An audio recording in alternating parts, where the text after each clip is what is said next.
Beware the menacing melon heads roaming rural Michigan. From ghostly women in white dresses to werewolves on rural roads, if you look hard enough, you can find some pretty disturbing urban legends hidden away in the dark corners of every small town in America. One of the strangest legends, though, has to do with cannibalistic melon heads that roam the dark forests of the Midwest, creatures that some say even seen to this very day.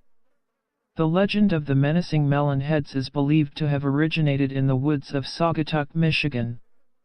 The tale tells of a group of a family that gave birth to a brood of deformed children, kids with massively oversized heads. As this particular story goes, the children were shipped off to the Old Junction Insane Asylum where a terrifying madman performed twisted experiments on them, injecting their brains with strange fluids and torturing them for his sick amusement.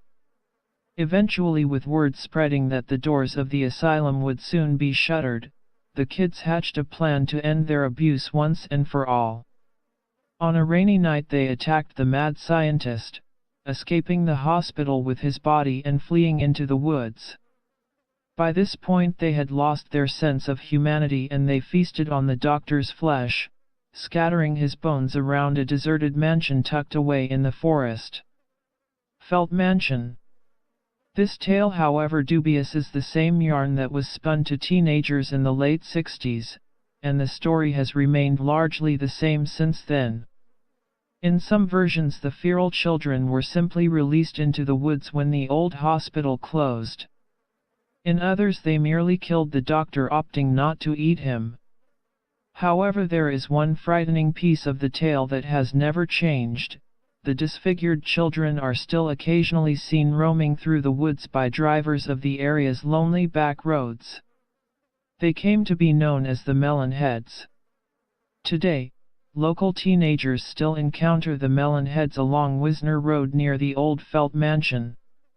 It's this very mansion where the disfigured children were said to dispose of the bones of the evil doctor after escaping the hospital. The Allegan County Historical Society is keen to mention that the asylum never existed, although at one point there did exist a prison. Laketown Township manager Al Meshkin told the Holland Sentinel that he had heard the tales as a teenager, noting that his friends referred to the beings as wobbleheads. Regardless of what you call them, the Melon Heads are a staple of Michigan's creepiest urban legends, and if you go driving the dirt roads after dark, you just might glimpse one yourself.